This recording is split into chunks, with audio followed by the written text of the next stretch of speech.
What a comforting start music that is. It's like I'm about to start an episode of Argyle Analysis or something. And if anyone wants to join me and be Aaron Cusack for a while, they can. But no, in all seriousness, welcome along to our second Fans Forum of the 2024-25 season. It has been an interesting and testing at times season so far, hasn't it?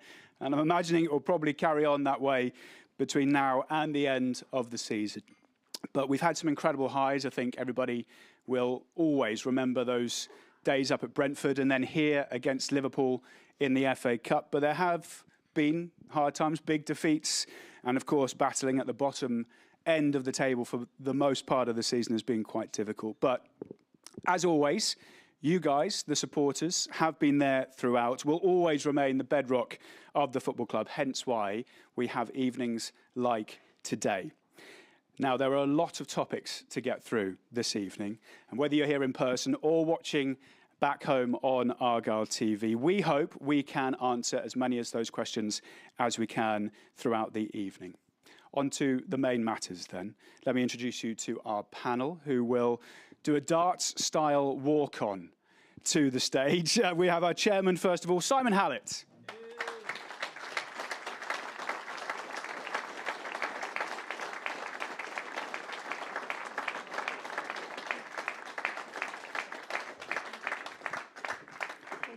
Was expecting some fanfare music. What would be your walk-on song, Simon? Semper Fidelis. Cool for Cats, I think. Cool for Cats. Brilliant. Well, let's see what music we might have for our next guest, which is the Chief Executive, Andrew Parkinson. Just clap.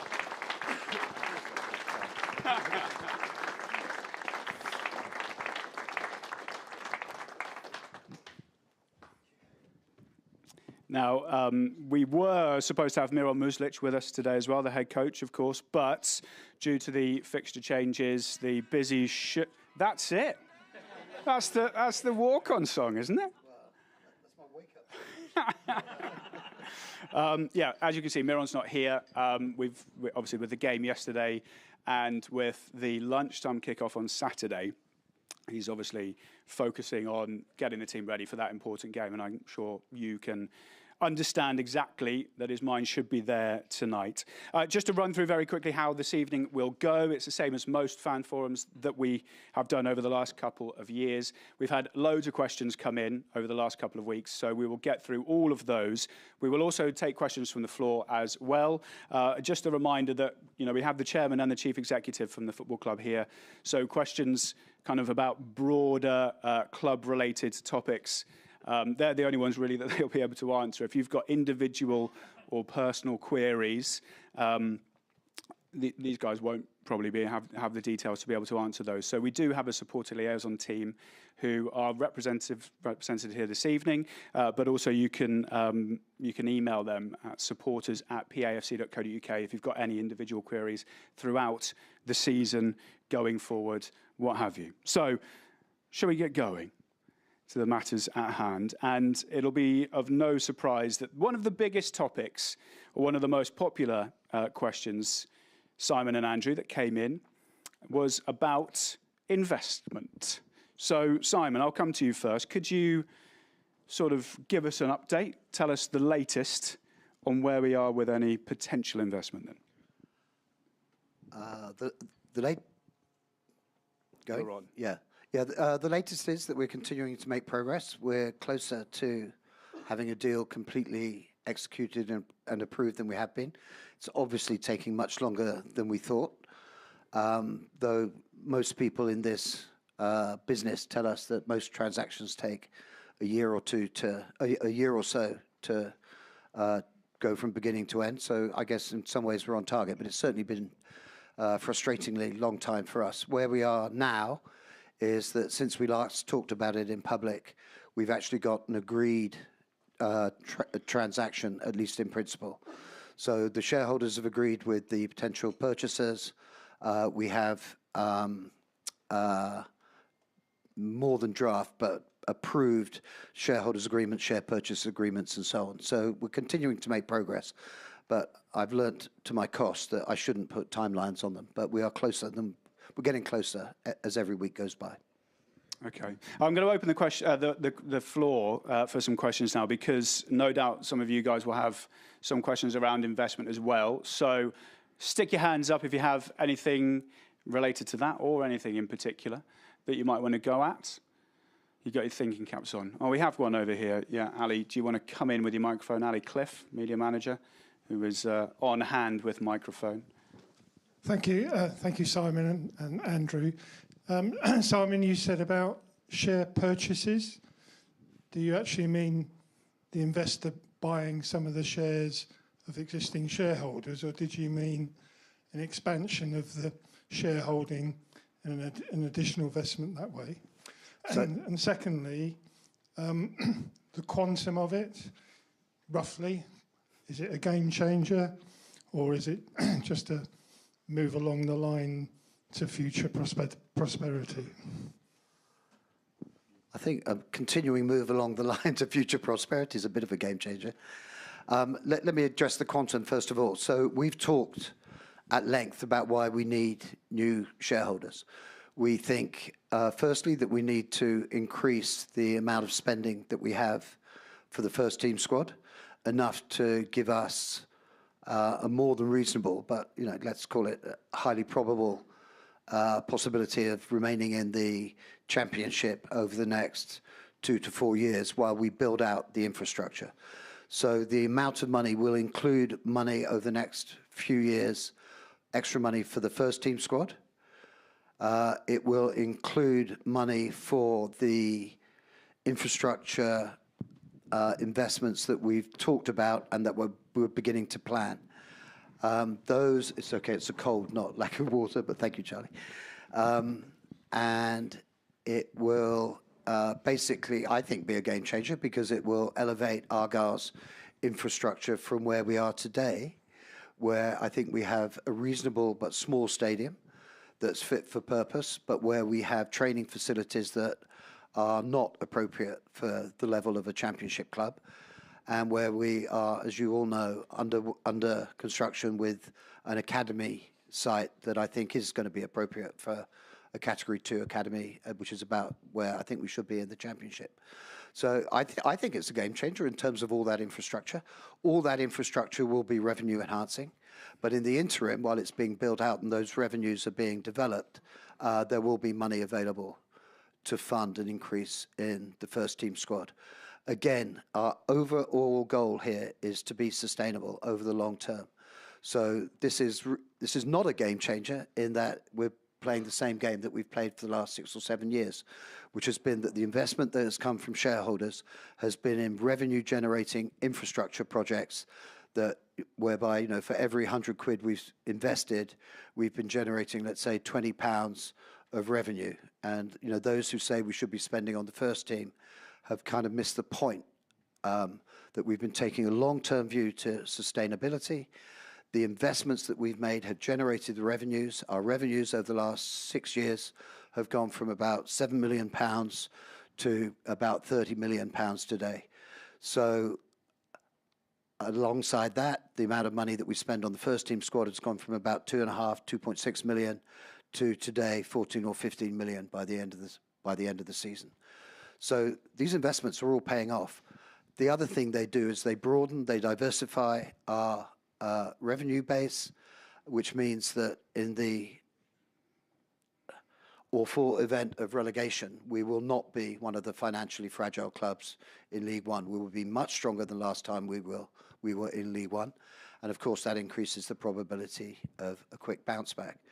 So the strategy that we've executed, well, Andrew and the team have executed very, very well over the last 6 or 7 years, is the same game that we've got going forward.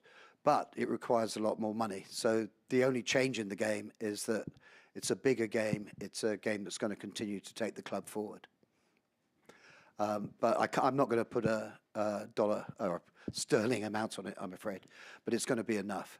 But we're not talking about an investor who's going to pump 20 million a year into losses for the foreseeable future until they get bored and walk away. You mentioned the word relegation there, Simon. Does this investment does it depend on us being in the Championship next season? Will it change amount-wise potentially if we get relegated? No, at least that's the commitment we've got from the investor group. We've obviously talked to them about the dangers of relegation, and they've said they're committed to continuing to invest whichever division we're in. The share purchase agreement, the shareholders agreement, has no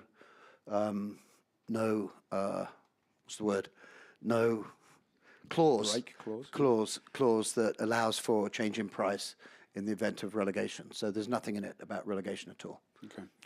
Another topic that came in, we'll open this to the floor in a moment again. Sticking with investment, one of the biggest things, as I mentioned. When it comes in, will the club, and you sort of alluded to it a moment ago, will it still live to those visions and values that we have sort of built on over the time, certainly that you've been in the club? Yeah, I hope so. When I'm not involved, that will be down to new ownership. It will be down to the new board. But one of the reasons why this transaction has taken so long is that we've had to be clear in identifying party that buys into our vision, buys into our value, and is willing to keep the same executive team, keep the same management structures that we have, and essentially buy into the vision, values, and the mission that we've espoused. And I forgot to answer Graham's first question, which is the share purchase agreement is really in several stages. There's an initial investment, there's then further investment coming in over at our discretion over the next year or so, but that will all be the issuance of new shares. So I and the other shareholders, basically Argyle Green and Richard Holliday's family members who own a tiny percentage, will be diluted. There will then be, further down the road, there'll be the opportunity for us to exercise put options, but that's a long way in the future. This is an investment as encapsulated in the shareholders agreement that really preserves the identity of the club, preserves its strategic direction and vision and values going forward, which is one reason why it's taken so long to nail down. Okay. Sorry, no, I didn't answer your question. You're doing one. I know. One question after one before, right? I need to clear my cache and move on. It is. No. Well, it's the visions, the values. You sort of did. So you did actually. Yeah. Right. Again, these don't have to be investment related. So if you've got a question, we'll kind of do one on the stage, one off. So again, has anyone got anything at this stage that they would like to ask? Yes, we'll go to the opposite side. Good evening, everyone. Just asking about the question of potential safe standing being brought into Home Park. Is there any looking to that in the future at all? Yes, we will be looking at it, but it's kind of tied into the infrastructure development of the whole stadium. So obviously, I'll get the corners question out of the way. If we were to put the corners in place, then we then look at the whole situation of where safe standing would be. It wouldn't be the right thing to put it in just at this stage without knowing how the whole picture would work. So absolutely, we will be doing it, but it will have to form part of the overall picture of how we put everything into place. Okay, I'll go back to some of the topics that have come in over email after the last couple of weeks, and we'll stick on sort of infrastructure topics, Andrew. Why are we spending money on infrastructure and not the playing squad? I think Simon's already touched on this. First of all, I think in terms of putting money into the playing squad, that comes from a lot of the developments that we've done over the past few years. So all of that has generated revenue, and that revenue goes directly to then funding the player wages. So, Simon alluded to the fact of the increase in revenue, but our wage budgets have gone up from around about £2.5 million a year 4 or 5 years ago to now being just under 15 million. And that has come essentially from shareholders, but also from the revenue that we've been able to generate. So the two are completely in line. You need to be able to invest in your infrastructure to generate revenue, which then goes to the player wages. And frankly, if we had a model, and some clubs do have this, where there is no investment in the infrastructure, you then become a bit wobbly in terms of your future, because you're completely reliable then on your owner, your investors. And if that goes, then clubs can become in a very precarious position. And I think we were in that same position, not 12, 13 years ago. So I think the two should be seen hand in hand. So just to elaborate, I'm an investment guy. When you invest, you take spare money that you have and you don't spend it in order for it to generate returns so you can spend greater amounts in the future. So essentially, you can either spend 100 quid or you can invest it. And the kind of returns that we're getting on this investment in terms of revenues are in the somewhere between 10 and 30% in almost every single case. So we have a choice. Let's say on average it's 20%. We can either spend 100 quid now, or we can spend 20 quid a year for about 20 years. And the way we've decided to go, because we want to be sustainable, we don't want to be reliable on shareholders. If shareholders' money has come in, it's been invested, it's generating those returns, and it's generating revenue that can go into the football squad for many, many years. This is why, when we go down to League One, if we go down to League One, oh God. Freudian. Oh God. Big. Yeah, get it right. If we go down to League One, we will be one of the strongest clubs in League One, financially. The last time we got promoted from League One, we were in the middle of the pack. When we go back, we'll be at the top. So I know people like to talk about big clubs and small clubs, but these investments have made us a bigger club in terms of financial resources available for the football squad. So please don't think of what we're doing in terms of the long term as detracting from the short term. It's stabilizing the short term, enhancing the short term for many years to come. Okay, again, I'll let you applaud that, even though he did have a Freudian slip in there, Simon, at some stage. Anyone else with anything else from the audience at the moment? Don't worry if you don't. Yes, okay. We'll come over this side first, if that's all right.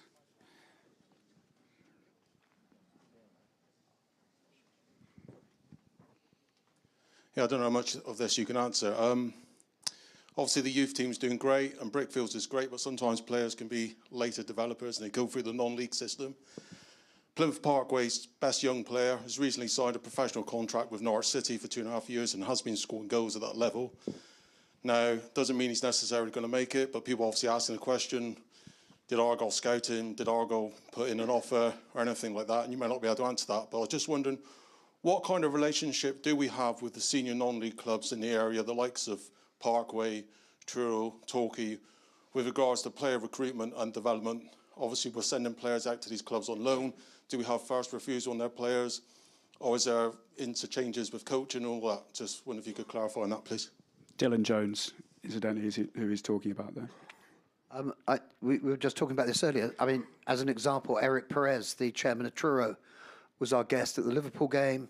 I'm having breakfast with Mark Russell from Parkway tomorrow morning, actually. We have good relationships with all the slightly more junior clubs around. We have good relationships with Exeter City. We have good relationships with Torquay. We have good relationships with Parkway. We have good relationships with Truro. We are believers in the value of the English pyramid, and that means that where we can, we will support other members of the pyramid who happen to be further down than us at the moment. It's very hard to formalize those arrangements in terms of loans and so on. I think actually the EFL regulations prevent us from having formal relationships with what we would call minor league clubs, or there's a word in American baseball for a farm system. You're not allowed to have a farm system. So formalizing those relationships is very, very difficult. And every loan is an individual arrangement. So very hard to formalize, but we do have good relationships with them. I think one of the great things that Neil Dewsnip did as director of football with the academy was that he basically turned our academy from not being one of the greatest reputation in Devon and Cornwall into probably the most attractive of the academies in the region, which is an enormous step forward and makes Fulston Park, Brickfields is the home ground of Plymouth Albion, by the way, so we're going to stick to the brand here.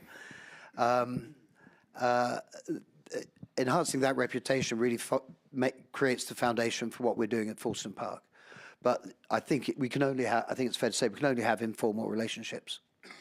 Picking up on that point, though, because the other part to that question, I believe, was around sort of like local talent, late developers. Dylan Jones being an example there, who was 19, too old to join the academy or the under-18 side, but has gone into Norwich, signed a 2-year deal, playing for their under-21s. And obviously, Fulston Park development is their scope, I suppose, Andrew, you know, for a reserve or an under-21 side to be developed, to be able to pick up that sort of talent potentially, and others, obviously, coming through the academy as well. It's obviously difficult to be able to comment on individual players and circumstances, but I would say that the relationships that Simon's talked about get us into a good position to be able to have those discussions, have those relationships in order to foster the future careers of potential players. And of course, with Fulston Park coming on stream, that can only be, you know, more, even more so. I would also add that the recruitment team that we have, you know all the leagues. You know, we have scouts everywhere, both locally, regionally, UK-wise, and of course now further afield. So we are open to that market for sure. Is there scope, though, for a potential under-21 team in the future because of the development at Fulston Park? Well, there is the potential, but I think Simon talked about Neil Dewsnip leaving, and the intention is, well, not the intention, we will be filling that position, so we'll have a sporting director in the process of going through that at the moment, and one of the key roles that they'll have is to look at the future strategy of the club, the football side, but obviously the academy as well. And that will mean looking at, you know, the under-21 aspect versus Cat 2, Cat 3. What's the best thing for fulfilling the ambitions that we do have? And there are pluses and minuses with having an under-21 team. I think we've been able to see the benefits of having Michael Cooper come into the team, Adam Randall having that connection with the first team, as opposed to being in and around an under-21 team where they have lots of fulfilments to have to take place. And so I think we've got to weigh up the advantages of doing one versus the other. Whatever we do, I think that will be down to a good conversation between us, the board, and the sporting director, who will have that very much on their radar for one of their first jobs to look at. Okay, great. Again, I'll open it up to the audience. There was a hand up over this far side. Yep. Take a question there. Good evening, Simon, Andrew. We've had a certain amount of upheaval in the last 18 months in terms of managers, much to the angst of all of us, I think. I was wondering, what are the key lessons that you've taken away from the last 18 months in terms of the managerial process of selection, of recruitment, of interviews, all those sort of various aspects of that period? Well, I think we'll probably have a go at both of us doing this. So I think, first of all, in 18 months, I think I might say we've had 4 managers. Would that be our 4th manager in 18 months? So Stephen Schumacher obviously left his own volition. I think we've got to accept from time to time, if we're successful, then other clubs are going to come looking for our managers. And equally, of course, you know, if things don't go the right way, then there is going to be a time where, you know, you've got to look the other way, where you might have to part company with the head coach. I think in terms of general learnings, I think we've been able to take something from every appointment that we've made. I think at the time when we've done that, we've absolutely gone into it thinking that we've made the right appointment. There are different criteria for determining that. We look at, obviously, football results, experience, their fit with the club, etc.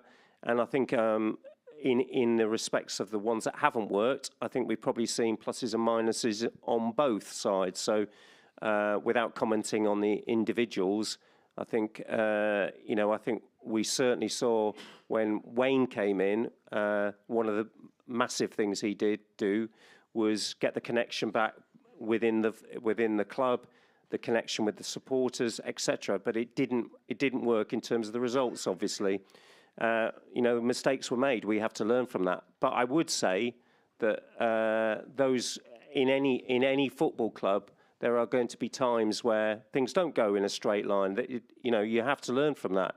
I think all the foundations that we've got, the things that we've had in place, will mean that we have learnt from that. Some of those are around style of football, undoubtedly. So I think we wanted to play, and I always said, attacking, attractive football. And I think we played in a way, obviously, in the League One, where we played attacking, attractive football. It's a different ball game in the Championship, where you've got teams who've got, let's face it, a higher standard quality of player. And I think we wanted to try and play in a way that matched them. And I think that we found that difficult. As teams have gone up from the Championship into the Premier League, take a Southampton as an example, where they've tried to play a style of football which they got picked off. And I think we found that a little bit in our way. So I think there's been some learnings from that respect. So I think we both learnt from a footballing perspective, a culture perspective. And I think this time round, fingers crossed, it's early days, but I think we can all see that we've got somebody who is both able to adjust to the rigours of the Championship, has got an unbelievable way about him in terms of being able to connect, communicate, etc., and has got a backroom team, I think, also that have been with him before, which is another thing that we've learnt as well along the way. So I think all of those things, those learning standards in good stead. I think the foundations for any successful team, any successful club, is not just the things that you do when you're winning, it's also the things that you do when you're not winning, and I think we've managed to do that. I agree. The only thing I'd add when it comes to the actual process, you can't judge processes in activities where there's a lot of randomness involved by the outcomes the whole time. So, if you're making decisions under conditions of uncertainty, it is certain that occasionally you'll get things wrong. We clearly got things wrong a couple of times in the last 15 months. And I think when it comes to the actual process, we didn't make too many changes. One thing that we recognized, in addition to what Andrew described about pragmatism, a need to be more pragmatic about the kind of football we play. And I'll hold myself responsible for that. I kind of dream of Argyle having an academy with kids like La Masia, like Ajax from an early age, playing the same kind of football always, and there's an Argyle way. That would be great if we were Barcelona or Ajax, but I think we've learned that we've just got to be much more pragmatic. So I completely agree with Andrew about that. When it comes to the actual process, I think we involved more people this time. So we involved all the board members who have experience in hiring people, in interviewing and so on. We had videos, we had a lot of dialogue between board members and exposed them much more openly to the managers on the shortlist. We also administered personality tests. I think one thing we learned was just the importance of personality. Being a good coach is not adequate. You need, these days in particular, to be able to have empathy, to have emotional intelligence, to deal with highly paid young men. And so we started using personality tests, for example. Question that came in via the email kind of leads off the back of what you just said there, Simon. So, in that hiring process, the board obviously was integral as part of it, to make the decision. So one of the questions here, why is there no one on the board with a football background that is obviously needed, and to make football-style decisions? I find this very, very strange. I'm not quite sure what a football background is. So Andrew's granddad played for England. Does that give Andrew a football background? Andrew's been a executive in a championship club like Argyle, in a Premier League club like Liverpool for 14 years. I've been shareholder, owner, chairman of Argyle for 9 years. Our board's been very stable. They've been very involved. Are they not football people? Just because we haven't played inside left and scored goals in the English Football League, I don't think that stops us from being football people. So I think our board knows. Richard Holliday has been on the Argyle board now for 13 years. When we say we're not football people, what we mean is we're not orthodox football people. Football as an industry is badly managed. If you want orthodox football people, you are going to get Argyle being badly managed. We've had a tough year where results on the pitch haven't gone that well, but the rest of the club has continued to operate swimmingly. And the operations behind the first team are critical to the success of the first team. So we've had a bit of a blip, but let's not forget that under this ownership, this management, Argyle's had one of the most successful periods it's ever had. And in fact, until just over a year ago, we'd won more games in the English Football League than any other team. So we seem to know a little bit about how to run a football club.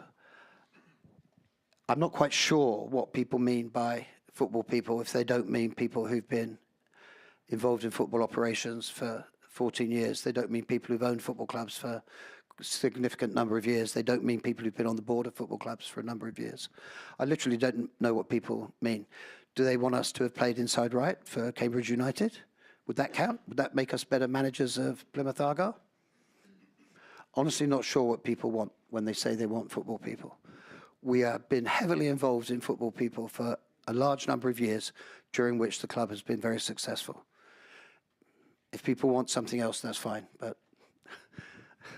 We'll stick with what we've got at the minute, Simon. As you say, I think it's done quite well. Any other questions from the floor? Yeah, again, we'll go to this side. We'll flip-flop side to side. Reference the loan signings we made in the summer. Obviously, the January, not this January, just gone, the January before, pretty much all the loan signings did very well and got recalled by the clubs. Does it work the other way, like this January just gone? Did we have the option to terminate some of our loan signings? It's not always possible to say whether we can or can't, because it's a it's a confidential contractual agreement. There were a couple. What I would say is there was probably both in both cases. So without talking about individual players, we had a couple that we could return and a couple that we couldn't. And obviously it works both ways, as you say. I think last season we probably would have wanted to kept on longer, a couple of those players. This time round, we weren't asked. We had, I think, last year 4 players that were recalled.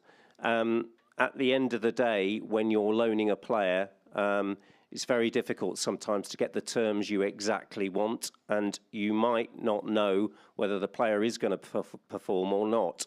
So the option of either can work in your favour or not. To me, it should really benefit both parties. I get it. Someone comes and offers good money for your player, like Finn Azaz, for example, probably not going to make it at Villa, so going to Middlesbrough benefit everybody but us. But then when we get a player where there's possibly better out there, we don't have the option of terminating his loan. It don't seem fair. It should benefit work both ways. No one goes into an agreement not thinking that the player is going to benefit your club, and so sometimes they benefit over and above what you would think, and sometimes they don't. It just happens. But when you're loaning the player, the power to a large extent is with the club that's loaning the player, particularly from a Premier League club. The other thing I'd say is something I mentioned before. That every agreement is a singular agreement. It's very hard to generalize about these agreements. So if you've got a really, really good player coming to you, it's almost certain that the loaning club will put all conditions around it, and you'll say, well, okay, we risk losing him in January, but we'd rather have him for 4 months and lose him than not have him at all. If you've got a player that's on the fringe somewhere, you can probably negotiate a better deal. But every deal is different. It's been quite remarkable to me that, I think one of the things we've learned, which maybe football people would have known, is that it's very, very hard to generalize about transactions in football. They are all unique, every single one. Thank you for the question. Let's stick on transfer deals, I suppose. Why are transfer fees undisclosed? Well, it's actually an EFL regulation that we can't disclose fees. I mean, obviously, sometimes people will point out, well, we've heard that, it's been on Sky News that went for £5 million or £6 million. That does not come from the club. That might come from another source. But the clubs are not allowed to divulge those details. Okay, look. Again, any other questions from the audience? Yeah, we'll come over to this side.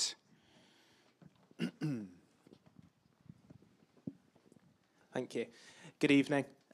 Just sticking on the transfer theme, what's your overall assessment of the January transfer window for the club?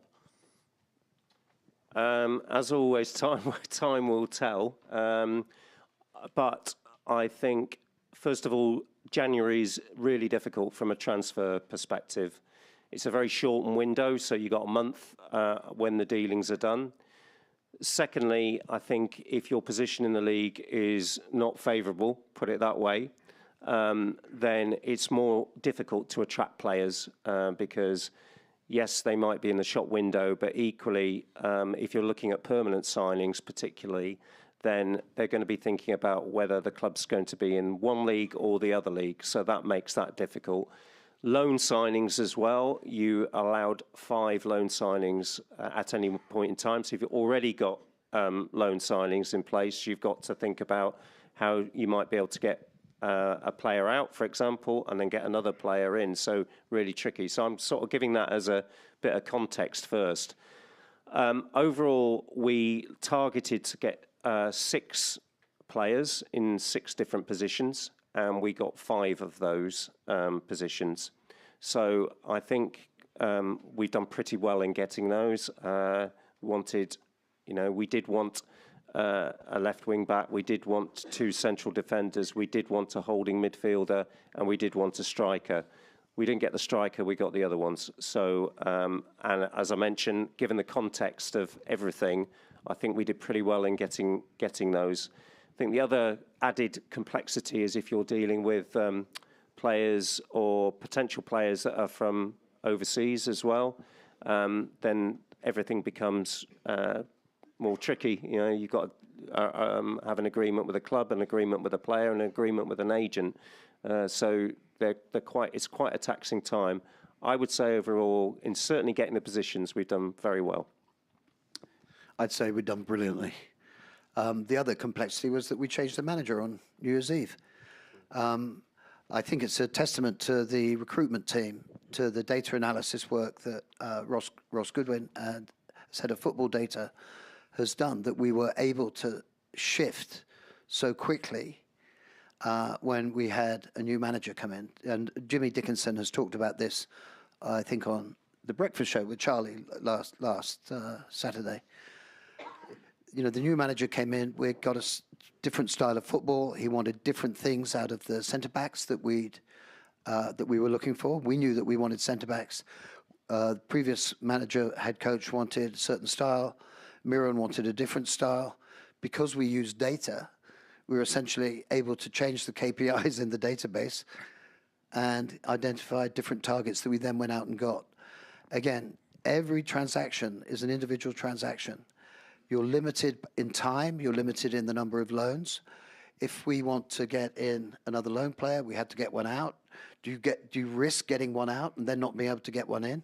It's incredibly complex. And to be able to get 5 out of 6, as Andrew says, we'll see over the coming weeks, coming matches, how well they've played, how good our identification of those players has been. But I think actually getting them in has been a remarkable achievement. Just to pick up on something on the loans, I think you're actually allowed as many as you want, aren't you? But you can only have 5 in a squad. So obviously it would be difficult to attract. Yeah. Yeah. You wouldn't be able to have them in the match day squad, which then, the player isn't going to be too chuffed with that sitting on the side, or the team, or the club, and the morale in the, the dressing room wouldn't be great. Yeah. Okay. You mentioned the breakfast show. It was a question that came up actually a couple of times around what is the point in things like Argyle breakfast or vanity projects, trips to America, being part of TST, the soccer tournament, which you may have seen. So again, could you, Simon and Andrew, clarify the reasons for doing things like that people have said are vanity projects? We don't do vanity projects. I mean, we're not very. Look at us. We can't be very vain people, can we? Sorry, you're very snappy, Andrew. We just don't do vanity projects. I mean, I've invested a lot of money in Argyle. I'm not interested in vanity projects. I'm interested in revenues that we can generate over the long run for investment in our first team squad so we can win football matches. Spending a couple of grand on sending a TV team to America to film 120 Argyle fans having a good time has an immediate payoff in terms of the interest that we attract in Argyle in the United States, where the demographic is such that people tend to be big spenders. They tend to be very enthusiastic. They're new fans. The amount of money they spend in the club shop is higher than the average fan domestically. Plus, the basic issue is we have a relatively small stadium compared with other championship clubs. We can't get any more fans to come in the stadium. We have to get fans who are prepared to spend money for investment in the first team squad in other ways. That it means subscriptions to Argyle TVs. It means coming to the TST tournament. It means buying stuff in the club shop. It means Argyle TVs. It means all sorts of revenue streams that we've been developing so successfully over the last few years. These are not vanity projects. They are the future of the club. We are fantastically well supported in Plymouth, but we are tapped out. Until we can expand the stadium, there's no more we can do. The only way we can generate more revenues is to increase our fan base through people who are going to become Argyle fans but can't make it to the ground. So that's why we do it. Could that money have been spent on the players, on the playing squad, though, certainly in a difficult situation? Sure. It was a bit more than $2,000. I think it was $3,000. Okay. So the average championship player costs about £500,000. If you think that investing $3,000 in attracting several hundred new fans who are subscribers to Argyle TV is a waste of money, then I'm afraid you're simply too short term to have any influence over this club whatsoever. So let me just explain. We are trying to take a long-term approach to the club. That doesn't mean that we stick our head in the sand and ignore the short term. We just talked at length about the transfer window. The board took a decision in December that there was a significant risk of relegation and that it would be appropriate to take money that would otherwise be available for investment in long-term projects and invest it in the short-term prospects of avoiding relegation. So during the January transfer window, when all this work was going on, we broke the transfer record twice. That was before we knew that we were going to sell Morgan Whittaker. So we were prepared to take money out of the long term and invest it in the short term if the payoff was going to be highly significant, as in this case, significantly reducing the risk of relegation. We're not blind to the short term. In fact, the long term is simply the sum of a series of short terms. But these, again, are not vanity projects. They are long-term investments. And the evidence of the last 6 or 7 years is that they pay off. They pay off in diversifying our revenue base, making us financially much stronger, much, much stronger. If you remember, last time we had a great team, got promoted to the championship in 2003. 4, thank you. 3-4. Thank you. You know, it's all a blur at my age. 8 years later, we were bankrupt. Relegation, promotion these days Argyle, the club, will continue to be financially strong, and that's because of the returns on these longer-term investments that we've made. So we're going to continue to make long-term investments, and anybody who calls them vanity projects simply doesn't understand what we're doing. And I welcome them to send me an email, and I'll continue to explain as I've just done. Okay, look.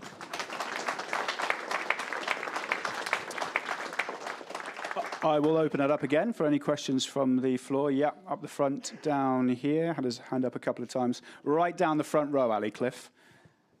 Bit of a jog on. Running the London Marathon later this year, so he needs to get some practice in. If you want to donate, he's got to just. I've seen him running around the Barbican. I thought he was running from one pub to the next. I didn't realise it was. It's called training. Anyway, sorry. Good evening, Simon and Andrew. Bit of a curveball, this one, so bear with it, please. I went to a couple of games earlier on, Stoke City, January the 4th, and Oxford United, December the 29th. Both those clubs introduced something that I thought we're missing a trick and we ought to do it down here. And I'd love to think you would adopt this suggestion. They held a minute's silence, a minute's applause for supporters that had lost their lives over that previous 12 months. If we can do something the same, I'm sure the media team, it wouldn't be too difficult to get a collage of photos up on that big screen, and be it the first game of the new year, we had that minute applause for supporters who have lost their lives, and it would be a great way of thanking them for their support of this great club. I've seen that myself too, and I agree with you. I think it would be a great initiative for us to follow up on as well, and we should look at it. Thank you. Can we adopt it for the following season, as in next January? Well, we'll take it away, and if we can do it, we will do it. Yeah. What I would say, we do individual ones at the moment, but I understand yes. that. I just think that minute applause. Yeah. It gets its impacts on the whole ground. I agree. Thank you. Another hot topic that came in via emails was around Neil Dewsnip leaving the football club. I know you've sort of touched on it a little bit, but it looked as if it took a long time for us to announce that he had left the football club. There were stories in the news about the fact he wasn't here, he didn't seem to be at games, etc. Why did it seemingly take so long for it to be announced? Well, first of all, for legal reasons, and we weren't in a position to be able to do that. And it's obviously individual discussions between the club and the individual. So we were not in a position to be able to do that, and we had to respect the wishes of all parties. So as soon as we were able to announce it, we did do. And in fact, I think I was doing a press conference at the time, and in the middle of the press conference, I got you can say something now. So it was really tricky, and I appreciate there was a bit of a gap and there was lots of people talking about it. But as I said, we weren't in a position to be able to say anything, and we had to respect the confidentiality situation. I should also add as well, with Neil not being around as well from the recruitment process, that was another added complication to the month as well. Yeah, okay. Any more questions from the audience? Yeah, we'll go over to this side. Evening all, evening gents on the stage, evening all the fans, etc. I feel I'm being quite brave tonight because one of the new manager's keywords is bravery. And I've noticed on the TV screen how fat us middle-aged gents look, so I'm actually quite brave standing up in front of all of you on telly. So anyway, my question is... It's worse when you're sitting down, trust me. Suck it in. You speak for yourself, Mr. Hallett. That's okay, don't worry. Anyway, so I've been travelling in the car the last couple of weeks with my friends up to buddies, all around the country. We were up to Blackburn, up to Luton last night. And I said, if I was on the stage, I would ask a question. They said, go on then. So here I am. And so anyway, I'd like to ask a question. The new manager, I think probably 99.99% of us think is absolutely fantastic. However, it would be fair to say, with no disrespect, most of us had never heard of him 8 weeks ago. So my question is, within the club, within Argyle, who was the very first person who mentioned the name Miron Muslic? Who gets the credit for that? Well, first of all, there's no individual, and there isn't So But somebody must have said the words Miron Muslic. Who was the first person who said Miron Muslic? Well, so if I'll just take you through it. So what we do, as we do with players, is we look at the style of play that we wanted to adopt, the managers that might adopt that style of play from right across Europe, the league position we are in, the type of football we wanted to play. We then speak to, so we then have a kind of long list of potentials there. We then speak to agents, and this is collective. We engage with a recruitment agency to then look at all of those say 30, and they then speak to the agent who say, would that person be interested? Some may do, some may not. Would they have to have a fee for getting them out of an existing club if they're not an existing club? And his name came out from that sourcing. So then, once we got to that position, we then go a bit deeper, and then we marry what we want, or what we're looking for in terms of style, communication skills, etc. Are you diplomatically trying to take credit there, Simon? It was a light-hearted question, but no, are you taking credit? No. We'll give you a clap if you're taking credit. But, no, I don't think any individual can take credit because it was just a light-hearted question. That's all it was. Okay, all right. So that his name came up in that, and the more we then interviewed him, we did I think 2 interviews with him, the more he became the person that was right at the top of that. And I think, as we can all see, very engaging. He had a great track record in terms of taking a club which was in the lower leagues and the lower part of the league into being a successful club. He's got great player development, young team, very exciting. He fitted all the credentials, and that was it. Andrew was very diplomatic. I'm giving the credit to Ross, our head of football data. That's the answer we were looking for. Thanks very much. Now Andrew's not going to speak to me for a week, so... First time I heard it. Well, that's still up in the air then, by the looks of things. Well, I'll take credit for it if you want. Right, we'll take some more questions from the audience if we've got any more. I saw a load of hands up earlier. Yeah, we'll take one from here. Over here. I'll happily take credit. Good evening, gents. Follow on, really, I suppose, from that previous question. I don't think any Argyle fans think a mistake's been made this time. We've got the right guy. And the only regret would be, it's a pity we never had him 3 or 4 months ago, but we are where we are now. Just out of interest, and you may not want to answer this, and I understand that, a lot of the Argyle fan base wanted to see Stephen Schumacher come back. There was an emotional attachment, for all Argyle fans, us oldies and the youngsters. The 101 points promotion season was one of the best ever, but in my view, that didn't really relate to our situation now. And Stephen Schumacher was obviously the man to get us promoted. Not sure he was the man for this situation. How difficult was it for you to sort of not get emotionally involved with your fan base? Let's get him back, and the good times will come back. And you may not be prepared to answer this. How close were we to reappointing him? Or would you rather just draw a line under Stephen Schumacher? No, I'm not going to... We haven't disclosed who was on the shortlist that we interviewed, but clearly Stephen was under consideration at some point during the process that Andrew described. At the end of the day, we decided amongst the people on the shortlist, which will give you which is not to say Stephen was on the shortlist at all, but we ended up going with Miron because we thought we had to do something different.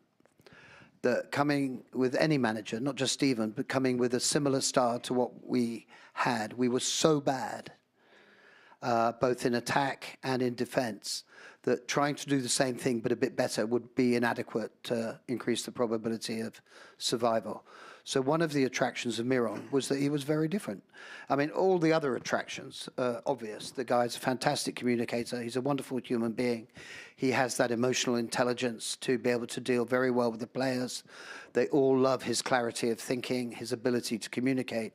All of that stuff is fantastic. But in some ways, the core issue is that we were trying something different. You know, insanity is doing the same thing over and over again in hope of a different result. And we really, really wanted not just to improve a little bit, but to improve a lot. And we still have to improve a lot in, you know, the coming months over the first half in order to survive. Not just a little bit, a lot. Thank you for the question. I'm going to go for a curveball like we had from the front here. It was one that came in via email. Is there a consideration to put flags on the top of the stadium to represent all the nationalities that we now have in the squad? I mean, it would need quite a few. I'm not putting them up there, I'll tell you that now. They go on to say it would emphasise the one Argyle ethos. Yeah. I think it's a good idea. We need quite a few flags. You've got to put them up. Nope. Cool. Anything else from How many flags would we need? That's a very good question. Good And we were trivia talking about it the question. other day. If anyone has an idea, 16. I think it might be more than that. I think it might be 17. Yeah. Yeah, I've heard. I think it's. I think it depends whether you count Wales, Northern Ireland. Yes, all included. Yeah. Yeah. It's a lot of Different countries. It's a lot of flags. They'll have them around the roof. To be fair, the PAFC displays. Yes, they do. Yes, they do. Yeah. They have that. Although Where is Nick? Nick is He's sat here. over there. Where's Nick? Yeah. I think Nick, without round of applause for Nick, please. superb job recently. I think just when you got that flag made, Nick, we signed another player from another nationality, didn't we? Just. We had it made, but we couldn't use it because of the weather. It was quite Oh, right. by the time the weather died down, we went to use it. We signed somebody else. So. Yeah. Gonna have to get another one made. Yeah, great. Any other questions from the audience? We've got about 10 minutes left. Yep, we'll go to the back of the right-hand side.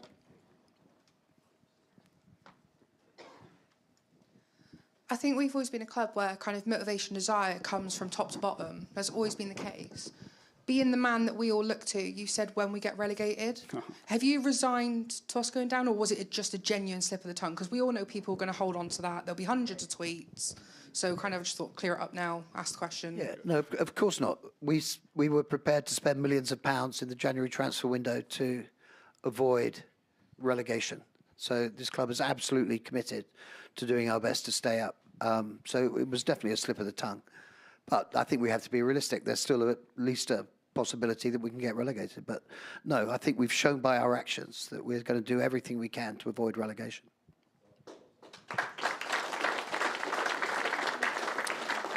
We'll take one more. Nearly dropped the iPad. We'll take one more from the audience here, if there is one. Yep, again on the right, on the left. And then we'll finish with one from the emails. We've been very centric on the men's team this evening. I have a 9-year-old daughter who loves Argyle ladies, and I'm sure she'd like to know, along with my friend Adam's niece, who's also 9, what the long-term future is for the ladies team, because there's a generation of young girls who are just being completely passed by. The standard is not great this season, and I think from the outside looking in, it looks like there's a bit of apathy towards the ladies team. There was a home game recently. None of the food stands were open because it couldn't be staffed. I think that's abhorrent. So just intrigued as to what the plan is for the ladies team. Well, first of all, we moved the ladies team from being under the control of the trust to the club this year, and I think it's fair to say, again, talking of learnings, it's been a real learning for us this year. I think that we're absolutely committed, I got to say, to having a women's team with the club.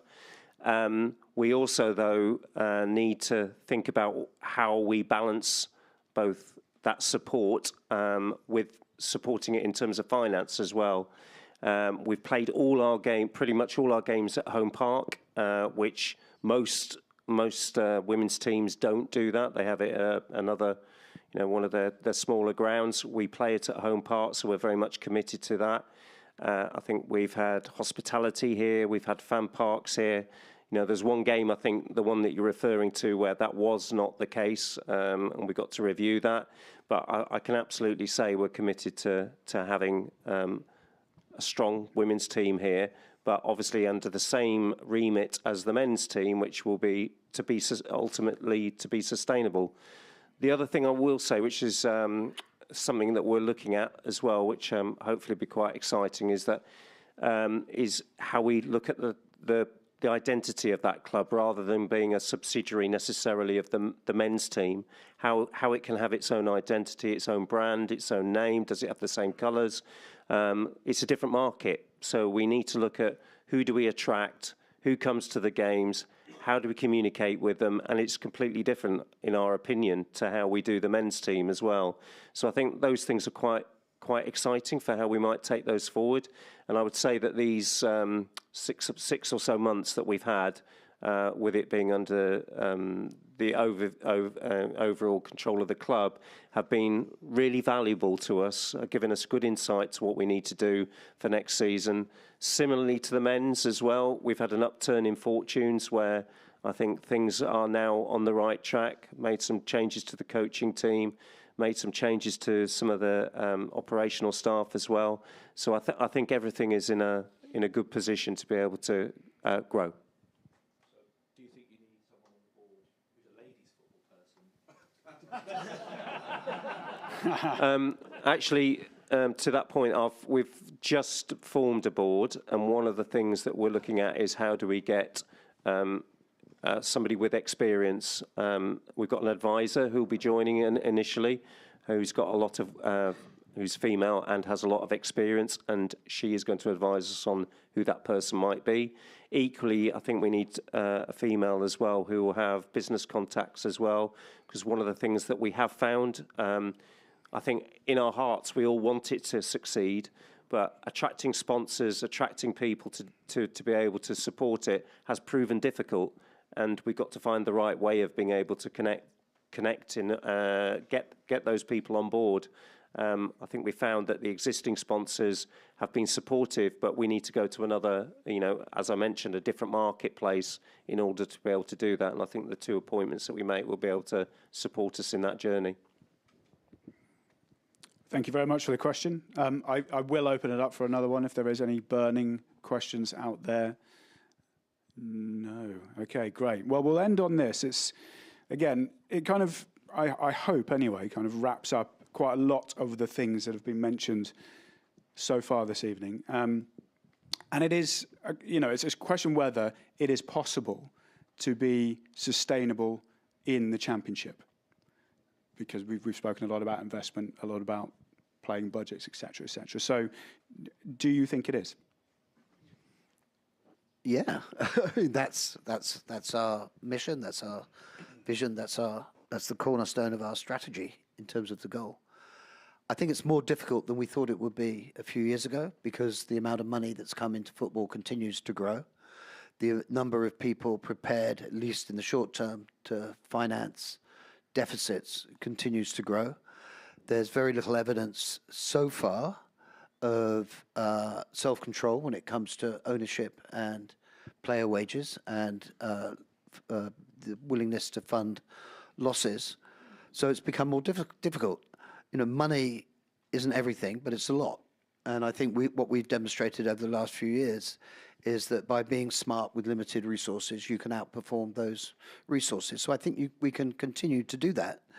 But 5 years ago, having a £14 million budget, or £15 million budget, as it probably is going to end up this season, would have put us, I think, from memory, somewhere around 13th or 14th in the Championship, surrounded, of course, by clubs who are losing money, whereas we're, this year we'll actually make money, probably. Now it puts us right at the bottom.